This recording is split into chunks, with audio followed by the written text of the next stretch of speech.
and welcome to another episode of the RPGamer Experience. Salutations and welcome. This is the RPGamer Experience where we talk about computer and console role-playing games that no one else is talking about, from old favorites to new indies and a few things in between. I'm your host, Phil, aka JC Servant from RPGamer.com, and today we're going to experience the very best that Dragon Age Origins has to offer.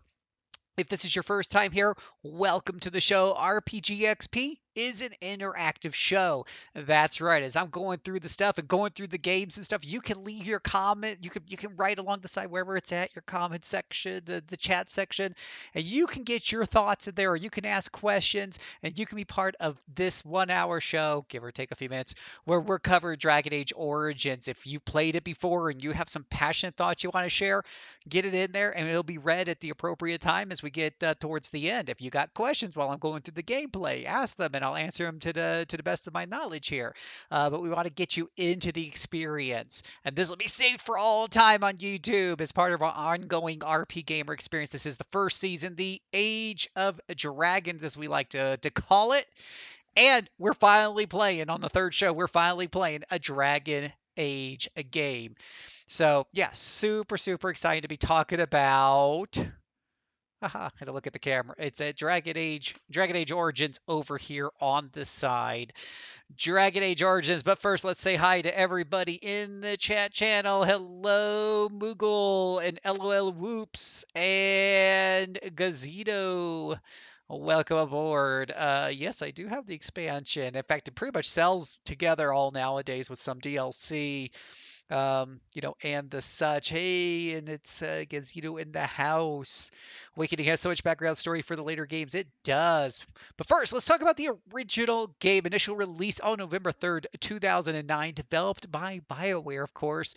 This was released on the PC, and you can get it on classic macOS, from what I understand. And then it came out for the PlayStation 3 and the Xbox 360, but please play it on the PC. It works just fine. It works great. It works dandy. The only thing you might have trouble with, if you decide to mod for long hair, that could take you a hot minute to get set up. Not any particular reason why I say that. Price is $19.99 on Steam, though that often goes on sale. This is a pause and play. Pause. No, I'm just kidding. Pause and play tactical combat type of game. Epic single player RPG experience. So a lot going on with Dragon Age Origins. But what exactly is it? What if you've never heard? Just who hasn't heard of Dragon? But what if you had never heard of this before? It's your first time stumbling on it here in the year 2021. What's it about? Well, let me give you the words of the developer. You are a Grey Warden, one of the last of legendary orders of Guardians. With the return of an ancient foe and the kingdom engulfed in civil war, you have been chosen by fate to unite the Shattered Lands and slay the archdemon once and for all. Dragon Age Origins features a stunning world to explore, BioWare's deepest universe to date, with over 80 hours of gameplay and more than double the size and scope of Mass Effect. Take that, Mass Effect. Travel throughout dozens of environments and fully immerse yourself in a shadow world that's on the brink of total annihilation. An epic story that is completely shaped and reactive to your play style, as long as you use the fireball spell. There are no easy choices in Dragon Age Origins. Tailor your experience from the very beginning by choosing one of 6 different origin stories. Decide how to handle complex issues such as murder, genocide, betrayal, and the possession, sacrifice of children, without the security of a good and bad slider to tell you what to do, whether or not you're choosing the right thing. Full customer character customization. Sculpt your hero in your own image or fantasy. Elaborate character creator, especially with the hair mod, allows you to create your very own hero, unique from anyone else's. Shape your character's personality and morality based on the choices you make throughout the game. Hey, Peter's on board. Welcome to the show. But yes, that is the infomercial for Dragon Age Origins. That is the setup for it. So yeah, Dragon Age Origins a very epic game. And we're gonna get some gameplay up here on the screen because that's what we do here at the RP Gamers Experience. Is we like to put up on the screen while we're talking about and sharing some thoughts and things like that. So we're going to get that on the screen here. That's what we're going to do. And we're going to talk about Dragon Age Origins. Now, first of all, this runs really well. This game's over a decade old. I'm running it off of GOG, but it's on Steam. It's on EA Origin, and it works just fine. I had no problems when I first boot up. Go into the settings, play around with the settings, get it set. It even supports, I think I even got up to 4K, no problem. No big deal there. And there's plenty of sliders and stuff to make it look good. We're gonna pick a got a number of saves here, but we're gonna pick something that's kind of back here, kind of in the middle of the game. We're gonna pull that up here, see if we get into some few fights, show you off some combat system and stuff that is a big part of the game. So as I mentioned, in the introduction, you're gonna create you're gonna create a character. There's six different what we have classes. You have like race class combinations, whatnot. You have like the elf, you have the dwarf, you have human, you have wizard, you have rogue. You got a couple of different combinations. If I'm not mistaken, there's like six distinct origins. I'm sure somebody could correct me if I'm wrong on that because I'm kind of going off of memory there. So, for my run through here, I decided to create an elven mage. Not that you could tell she's elf, aside from the little, elf icon over here, because her long ears are covered by this gorgeous, gorgeous long hair. Which brings me to one of the cool things about Dragon Age Origins, the ability to mod the hell out of it. I would recommend you play like a vanilla playthrough first. That's what I did, except I did do one tiny little mod here, and that's hair, because dang nabbit, they didn't have really good long hair options that looked even halfway decent. So Gazito, who's on the Chit Chat channel, spent 2 hours with me online, just kind of going through that. Um, so it is generally played from an isometric standpoint, but you can also mouse wheel in and kind of do this third person perspective. And I really like using this perspective whenever possible because, as you can tell, unlike some games I've played, they've actually taken the time to make sure there's roofs and detail them out really nice. These are very lovingly, crafted with the moldings and stuff and the different shapes that are going on there. Um, they work so hard. They work so hard to create all these details, says Gaz. Yeah, I really do think they did because I mean, there's just a lot of love and detail put into this game, and I just love playing it in third person because it makes me feel more immersed because I'm getting more of that. Whereas if I'm pulled back right here, what am I looking at? Oh yeah, the floor. And yeah, you get the art walls, the architecture. You see more of the statues and stuff. I just think that's really well done. This is a 12-year-old game, and I will say, like, there are definitely, I feel like there are games that look better, but none that are close probably to this scope of a game. But I feel like if you're zoomed in a little bit more and you're in this perspective, then suddenly a lot of that doesn't matter nearly as much as it's just you just want to take in the detail. And it's just like, yeah, even though it's older graphics, it's like, wow, that's actually it's just, I don't know, it's very detailed. I love it. I love it. And Casino says each race has their own different architecture and it's lovingly made, and whatnot. How is the Dow? What? Anyways, so when you get into a fight, you will have to. I see what you're saying. You're funny. When you get into a fight, you do have the pause and play combat system, and you have a lot of tactical options as far as combat systems go. So let me put this over here on the right, so I can see my toolbar down there at the bottom. Got lots of different skills here. We got a little bad guy coming up here. As soon as you hit the space bar, everything pauses and unpauses.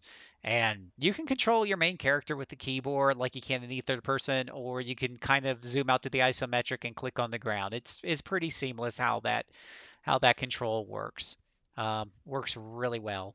And but you are controlling the whole party, and there's a lot of different skills you got to manage, and manage them you shall, because holy cow, some of the fights are just really tough in this game. There's not too many easy fights in my experience. There are some as you get later on in levels and stuff, and you're able to kind of like this is right here is an easy fight because it's 4 against 1.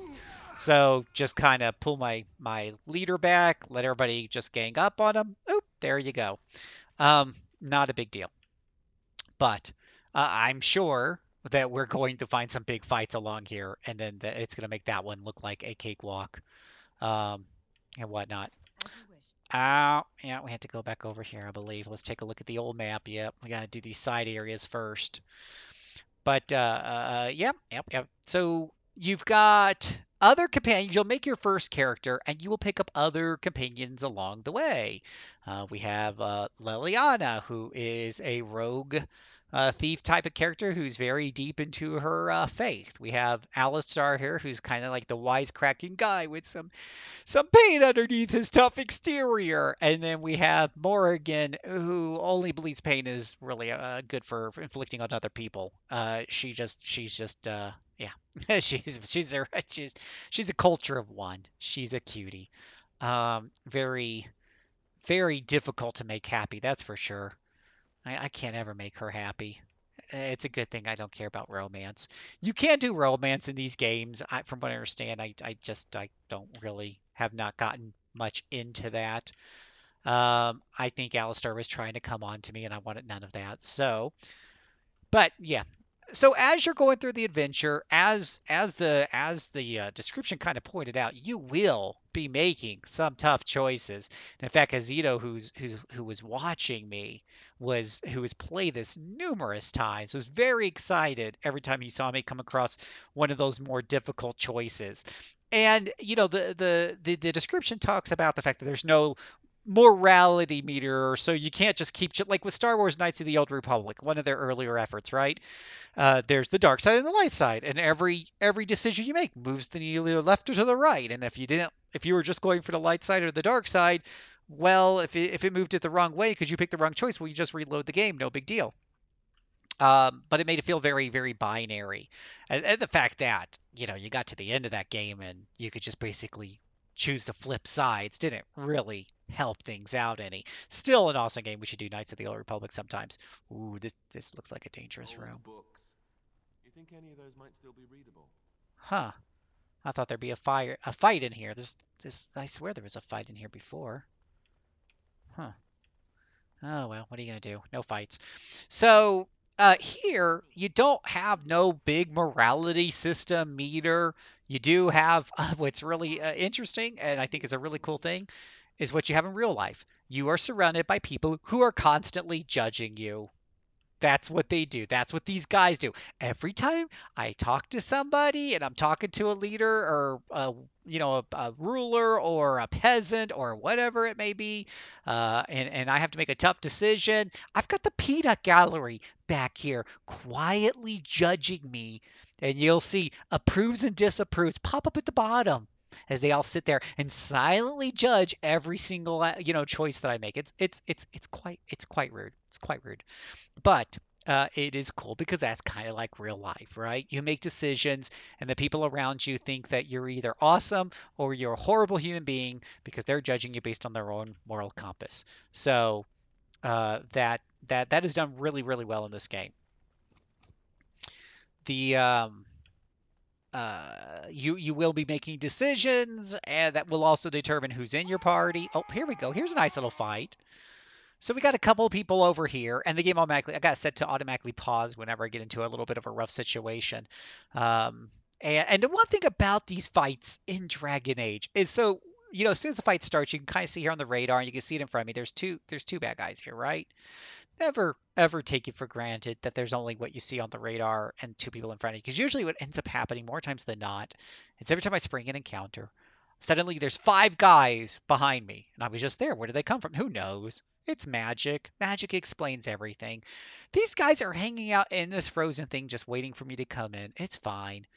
But that's not going to stop me from hitting it with a fireball. The best spell ever made in this game. I could do this for hours, and in fact, I have done this for hours, and this never gets old. Cast the fireball. Oh, look, there's a big rhinoceros, because of course it was going to be just these two. Here goes a big fireball. Shaboom. And didn't really get a good view there, but Fireball does a really great job of not only knocking down their life bars, but knocking them back on their feet, which is awesome. Morgan, where do you think you're going? And sometimes the computer AI, it's like, get back here, Morgan. You're a caster. Stand back and cast. Let's go ahead and hits this guy with an ice or something. Freeze him up. Where are you going, Alistar? Your job is to tank that big, huge rhino. That's all you need to do, buddy. Just, oh, I'm sorry, not a rhino, a Bronto. But as you can see, you pause and play, and in a tougher fight, you want to pause and play a lot and really make use of all of your different abilities and skills and everything else to maximize your combat potential. Because I am telling you, one wrong move in this game and some of these a lot of these fights, and it's game over. So you're going to be reloading a lot. Morgan needs her Death Cloud spell. What the hell is a Death Cloud spell, Gazito? I don't know. I've got a lot of skill points saved up for her. This isn't my latest game. I'm just going back because I want to be in an area that I'm familiar with on this stream. But I don't think I got the clouds, but I saved up a lot of points because I didn't really know what to pick for her. I got the blizzard spell. I used that. I use her to blizzard a lot. She's my single target. The way I've got her right now, she's like the burst damage on the single targets, and she's really good for taking those down. Whereas the main character here is really kind of the AOE person, crowd control AOE. So we'll go ahead and save and just kind of keep pressing forward here. Oh, hey, look, a trap is detected. Well, good thing we have a rogue. Um, Usually you can use your rogue here to disable that trap if you catch it in time. Oh, and look, another bad guy. This looks like a job for Fireball. And you're saying, oh, Phil, it's just one guy. Why would you Fireball? And, there's never a right answer to a wrong question, okay? Because any time's a good time for a Fireball. Oh, and as you can see, there's a whole bunch more people over here. You know, the nice thing about Fireball is it recharges really quickly too. So that's not usually. Oop. And sure enough, there was some more guys popping in. So it wasn't just one guy. No other reason to always Fireball. Let's see. Morgan can see. So I have her usually doing like her blizzard thing if I think there's gonna be a lot of people pouring in. Takes a little while to cast it, but this is super fun to just watch people slip up and they all fall down in the blizzard. And then we have everybody kind of focus on this guy here.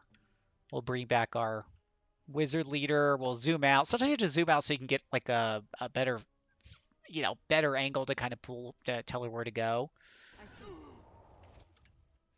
And as I mentioned, Morgan's kind of the single person target thingy, so we can have her focus on this guy in the front. And then look at that. Fireball's already recharged because Fireball is the gift that just keeps on giving. That's right, Peter. It's all about fireballs.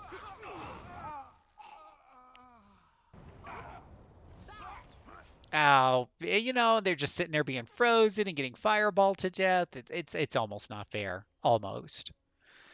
Oh, and then when you finally get done, you're feeling a little bored of fireballs. There is the miracle that is the sleep spell when there's a whole lot of these humanoids.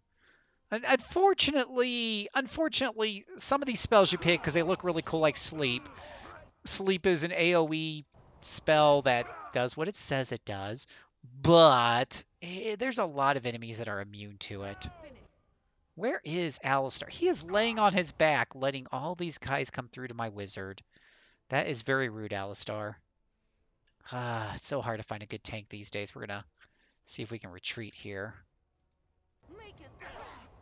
So this is one of those fights where you kind of think you're kind of going in and doing your thing, and look at that, I'm outnumbered 2-1 easily, maybe even 3-1.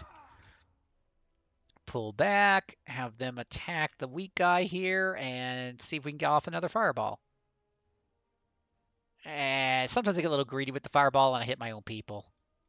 Always unfortunate. Where are you going? Nope. Wasted the opportunity now. Nope, no bueno. Unless I just want to blow up my own group. Wouldn't be the first time. All right, what do we got?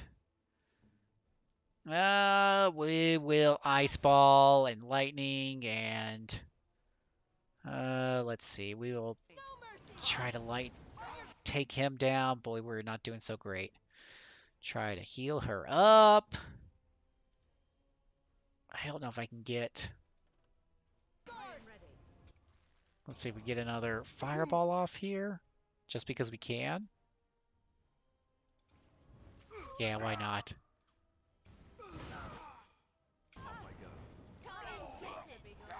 Kill off this guy and then kill off this guy. Typical RPG strategy number one.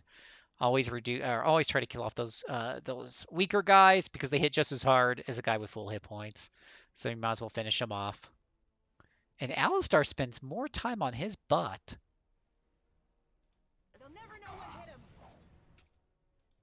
Now Morgan's on her behind.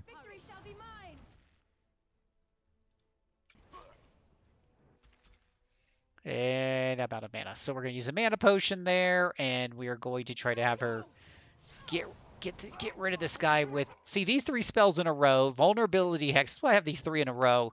Vulnerability Hex will lower their resistance, and then we hit their elemental resistance. You hit them with the Winter's Grasp, which is a um, low level ice spell that can freeze targets, which is nice, but it does some damage. And then you hit him with the lightning bolt, which I don't even think she got to it.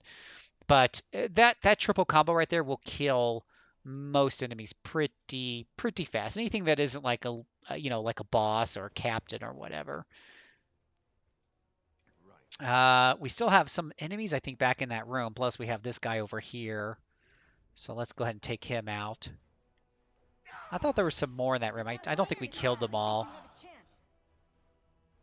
Freeze and Alistar's Shield Bass has a high chance of shattering the enemy. Well, there you go. Hot gaming tip from Gazito.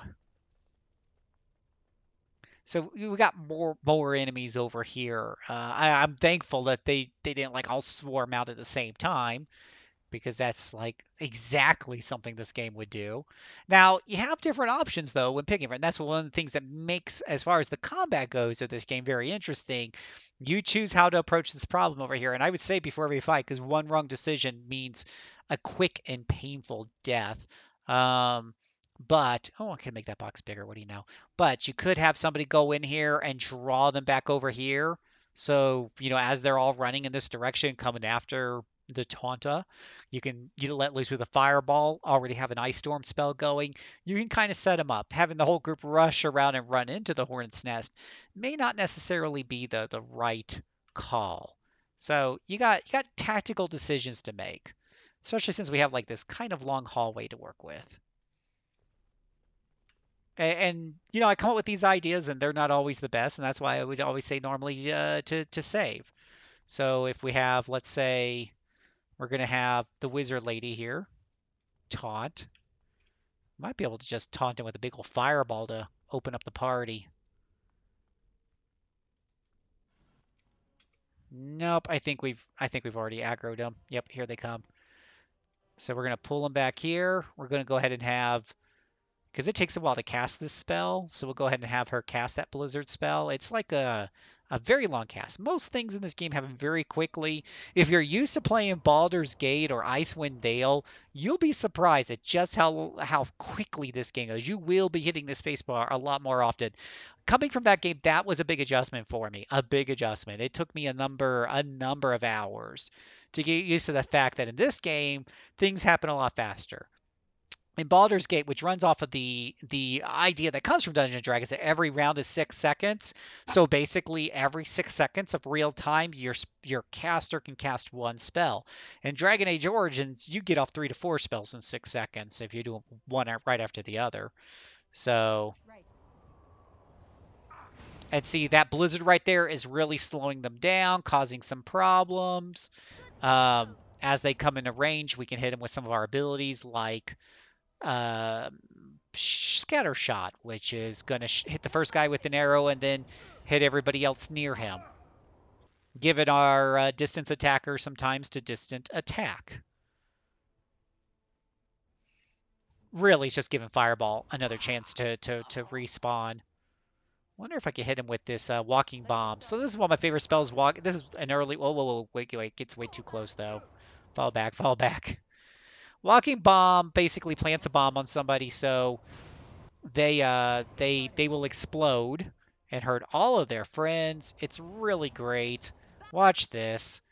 He's gonna blow up here in just a second. Boom! And when he explodes, that does damage to everything around him, friend or foe. So you try to do it away from your friends, but sometimes, mistakes are unavoidable. Kind of fun to try to look through the room of debris that was flying there for a second. These two wimps didn't come out.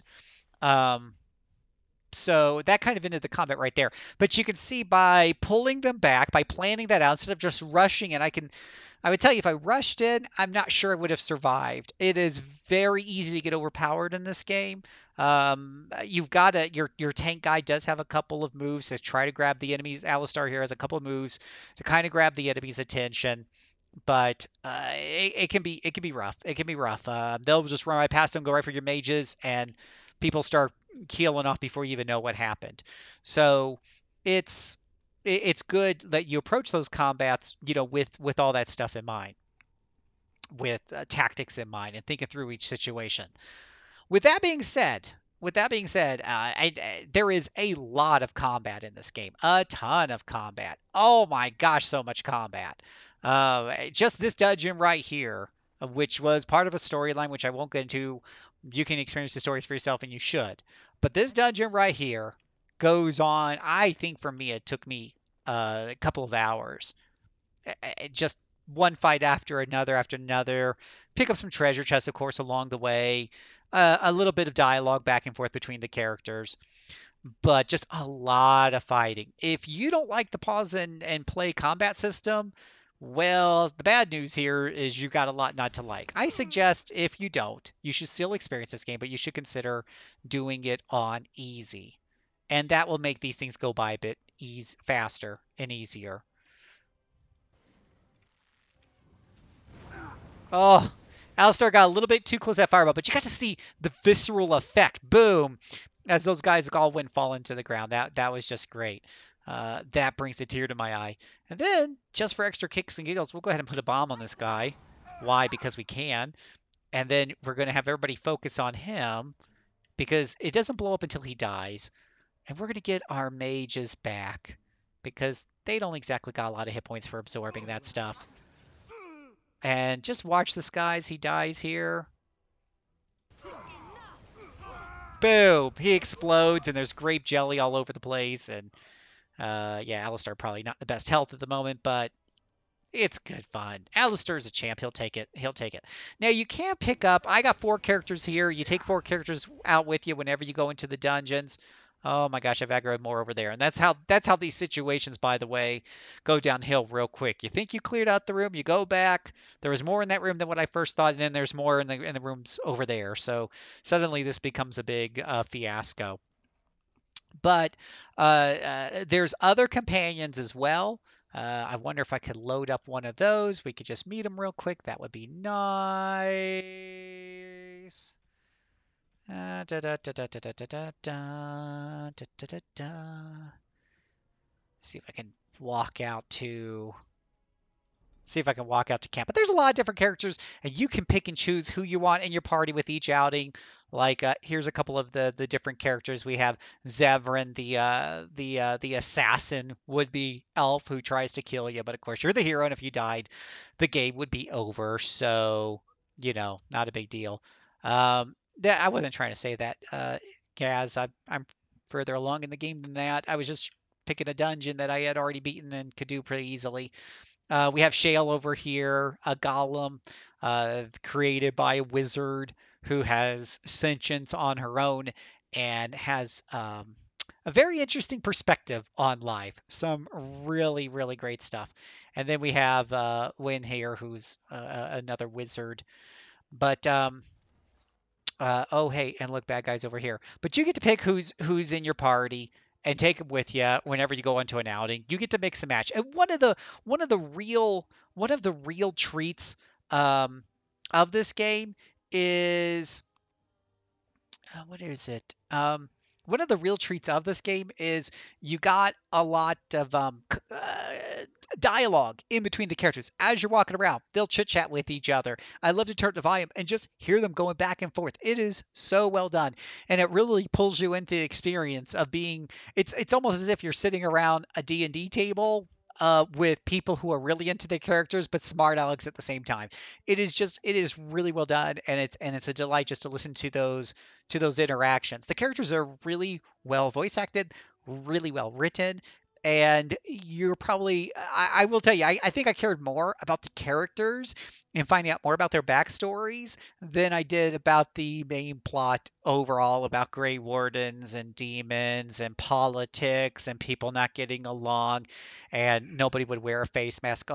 Wait a minute, wrong game. But that's the game of life. But yeah, they're just there was just some really good stuff. My favorite banter, the favorite banter I generally have is just Morgan going off on Alistar. He's kind of sarcastic, but she's much more so, and just listening to those two go at it was pretty fun. And Shale has probably the more interesting monologues, and has a very interesting perspective on life. Reminds me of the killer android in Star Wars Knights of the Old Republic that used to love to listen to and talk with to get that perspective. My least favorite character is that really quiet. In fact, I don't even remember his name. The really quiet, stoic one. I bet you Gazito could tell me who it is. Um, the really what's his name?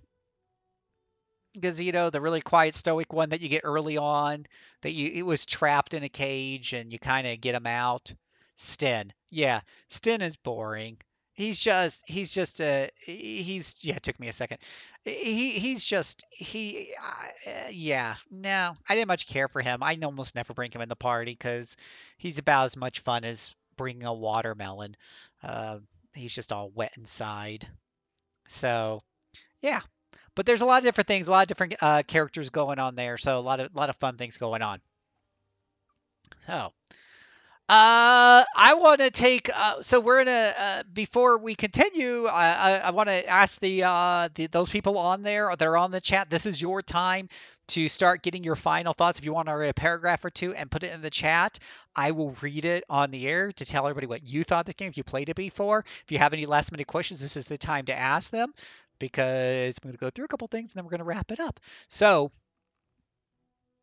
let's see here. I like to remind everybody who's watching this, whether you're on YouTube or you're on Twitch, that rpgamer.com is your source for RPG news. We have podcasts. We have lots of podcasts like the RPG Backtrack that I hosted for many years, where we talk about role-playing games from the way back when, right up through yesteryear. We've got hundreds of episodes, really diving into the deep, deep details of a lot of these games. And if there's a game or three out there that you either played before or you just want to go through the memories again, it's a great podcast to listen to. Or maybe it's an old game that you're probably never going to get to, so you just want to hear the story and you're just interested, and you got a long drive up ahead. That's what it's really good for that type of thing. Also, like to tell y'all, remind y'all that we stream on Twitch is our current schedule as of February 8th, 2021. It does change on the occasion. So if you're watching this on YouTube like 2 years later, you'll have to go to our website to find out more. But generally speaking, we have streaming going on 7 days a week. I'm on every night at 9:30 Eastern time, usually doing let's plays, and I'm doing playthroughs of the games that I am going to be reviewing and talking about on the RP Gamer experience. So if you want to see me more unfiltered and a little bit less happy at times, you come and watch some of my playthroughs of this because they're a little less cheerio when some of these games are giving me a really, really hard time. But you can kind of see the whole thing there. We have Anna every morning on the weekdays. We have Lofter, during the afternoons, a couple of days a week. We have Herfrog chilling with old games. Scardew Valley on Sunday mornings, and a big highlight. Scar plays classic RPGs every Friday night at 6:30 Eastern Standard Time. He actually has he has like 30 RPGs give or take, and he has a wheel where he spins them randomly and changes them up every 5 or 10 or 15 minutes. So he's got short attention deficit disorder, whatever it's called, and it just keeps going around. So it's a really fun show to watch. come and check it all out. Subscribe to us at Twitch to also catch our surprise streams and special events. Like I did a special sneak peek of the game Gate Walkers this weekend. So you can come check that out. Plus, my surprise show, 1 hour to Impress. I done a couple of those this week. So make sure you're subscribed if you want to catch up or keep notified of all the really cool stuff. Of course, we bring all of the full plays and the special things over to YouTube anyway. So if you're on YouTube, you're not forgotten. You just get it a little bit later. Not a big deal. So what let's see here. Let's go over a couple of thoughts. Now, let's do the next segment. We have one of the things I like to do is give you. So we went over the game. We gave you some overview. We went through some of the juicy details and what makes the game fun. I spent a lot of time on combat because that is a big chunk of the game. The other chunk of the game is story. There's a lot of story, and if you watch some of the streaming I did of it, you got some good beginnings of that story. There's a lot of dialogue and those decision making process that's kind of hard to show off on the screen, but you will talk to your companions. You will deepen their relationships of the ones that you make the right decisions with, and the game is very transparent about letting you know whether or not something you're doing is disappointing or what. You don't have to read minds, and I like that. I like at least knowing well where I stand with the characters. There's not a big morality meter of whether you're a good guy or a bad guy, but that's nice. But there is an impact on those around you, and that is very clearly and visibly displayed at all times. So you don't have to second guess. If you really want to romance Alistar, and I mean, who doesn't? Then or Morgan, good luck. Then you can go ahead and do that really easily. The GOG, I hate to, I almost failed to mention, but the GOG and the Steam versions nowadays give you that full experience with all the DLC that came out over whatever, as well as Awakening, which is a full-blown expansion with a lot more story and another chance to revisit this world. Same exact, it's just an expansion, same world or same engine, just a whole new story taking you forward a bit more. But it is now time for my 5 tips. That's right, we do not 10, 5. 5 hot tips to help get you through this game. Okay? If you're kind of new, to kind of get you started. 5 tips. Number 1, pause a lot. Put the automatic pause on for fights. Think through your situations carefully. And anytime that battle even begins to look like it's going to be overwhelming, make sure you pause, pause, pause, pause, pause. You can't go through a lot of the fights here with the AI. There is tact, so there is. I kind of forgot to talk a little bit about the tactical deal here. So if you play Baldur's Gate or you come from one of these just pause and play games, there's usually some sort of AI that's running your other team members, and in some of those games you can pick a strategy, like you can tell your wizards to be more or less aggressive with their spells and things like that. This game has bit more control. You can go through and put in specific conditions like, hey, Morgan, cast your heal spell whenever one of us is below 50% hit points. You can do that. You can do that.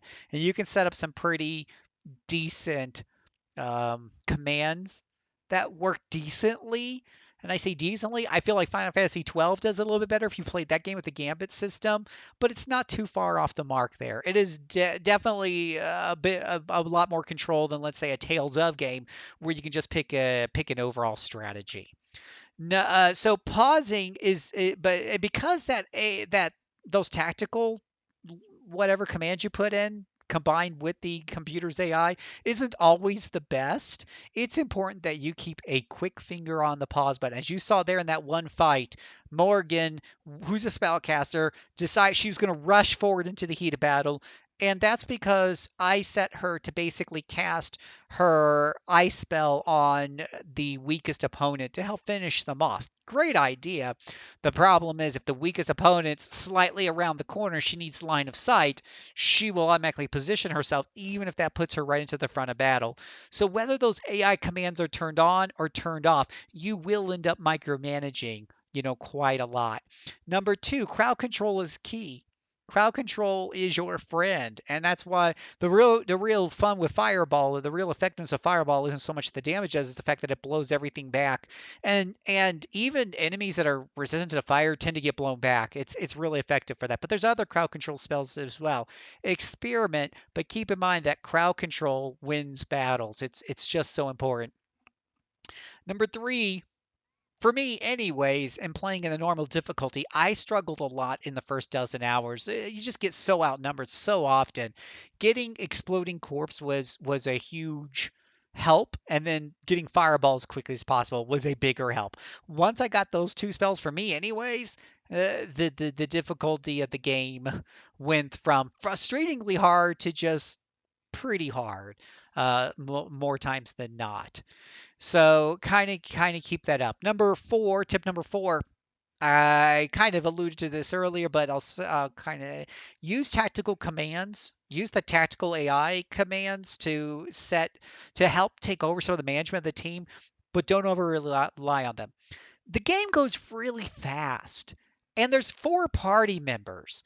And when these fights are this tough, you feel like you've got to use their abilities to their utmost to get through most of these fights. That's a blessing and a curse.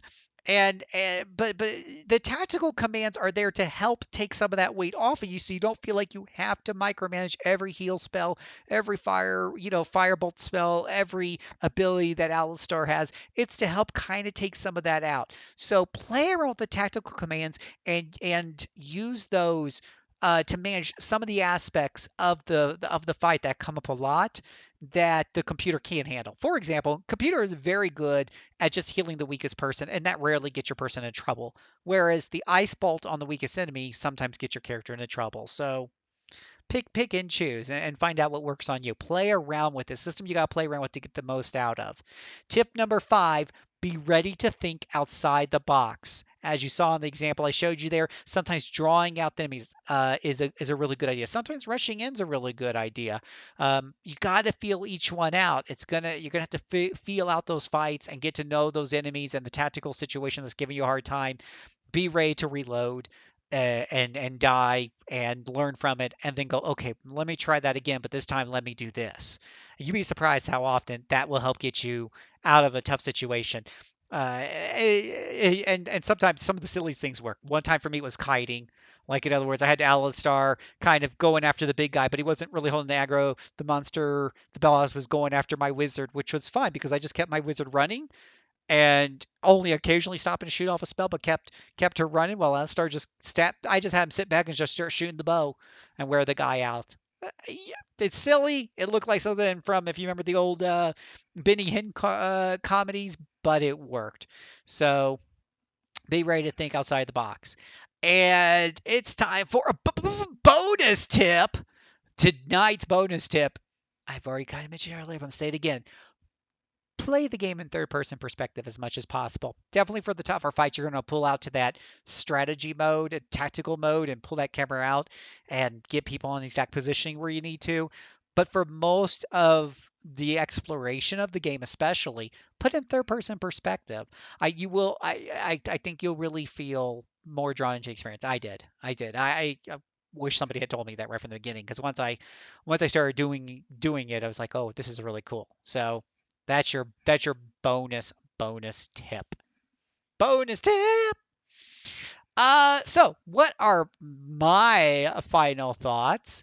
And this is where I like to call this the sandwich, because first, the good, we have an epic story with different origins that have an impact throughout the entire experience. Whether you pick, the dwarf, rogue, or the elven scholar wizard like I did, or you play the more naturistic um, elf from the woods or whatever have you. There's these different origins and where your character come from is a thread that is woven throughout the tapestry of your adventure, and is constantly referred to by your companions, by the NPCs you run into, people who have prejudice, racist issues, whatever. People who like your race. It just comes up again and again, and I love it. It makes it feel like this is about you, and that's really really cool. Um, as far as things that were frustrating or in the middle here, the early game I felt was very frustrating before I got the fireball. I'll be honest, like dealing with some of that early stuff. In fact, I started to play through as a rogue, And after like 6 hours, I was ready to slip my 5, 6 hours, I was ready to slip my wrist. I don't know how people do it. So I re-rolled as a wizard, made a hot track to Fireball, and never ever looked back. You get Morgan, no matter who you play, you eventually get Morgan, who's a good spellcaster, and she could learn a lot of really cool spells, of course. But I find that having two people with really cool spells is really better than one having really, really cool spells. And having an extra rogue on the team, it's like rogues in Dungeons and Dragons. They're good for skill checks and the such, maybe for role playing, but when it comes to combat, so having, you get to pick only one character for your main character. Having somebody that's that powerful is very, very helpful for some of these because man, the fights, the pacing feels off to me in this game.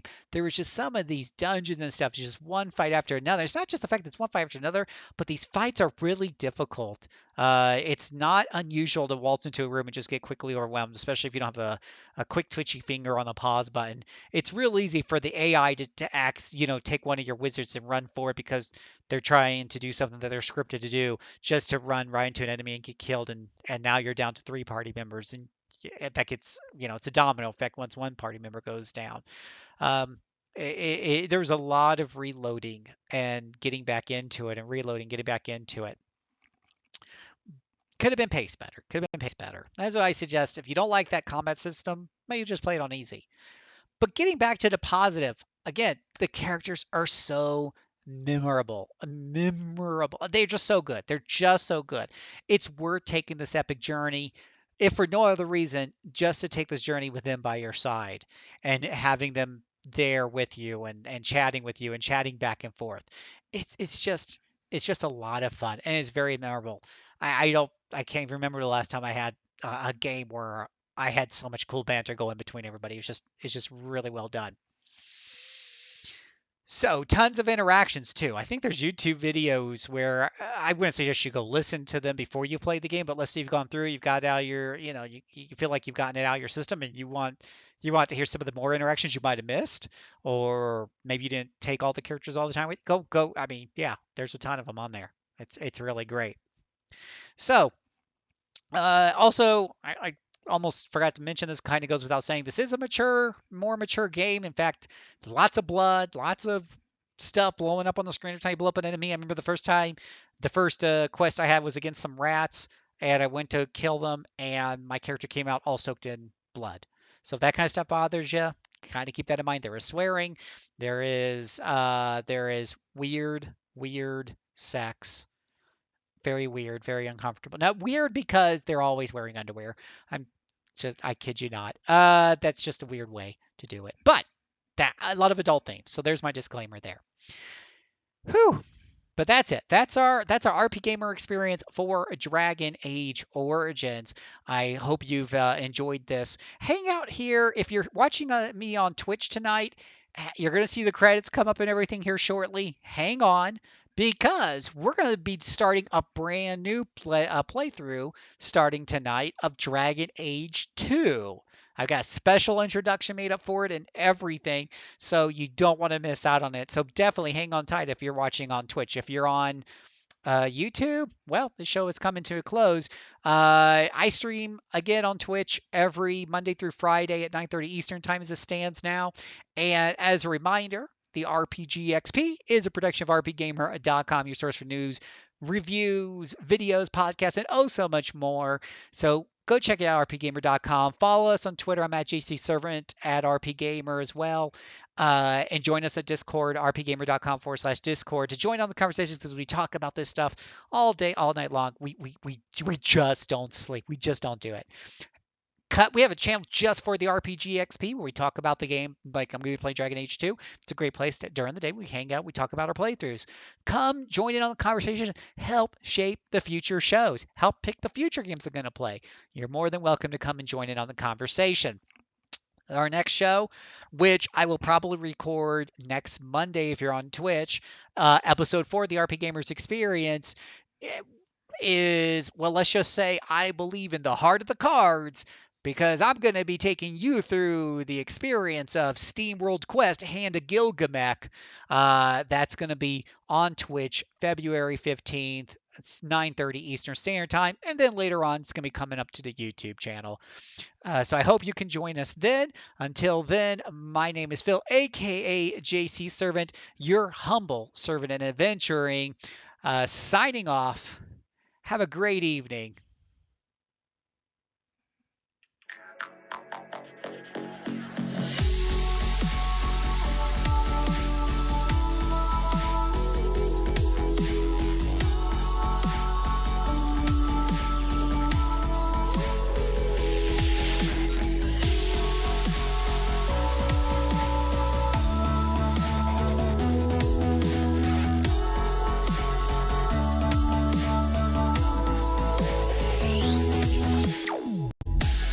When I see your face, I feel a sun inside me rise, and everything knows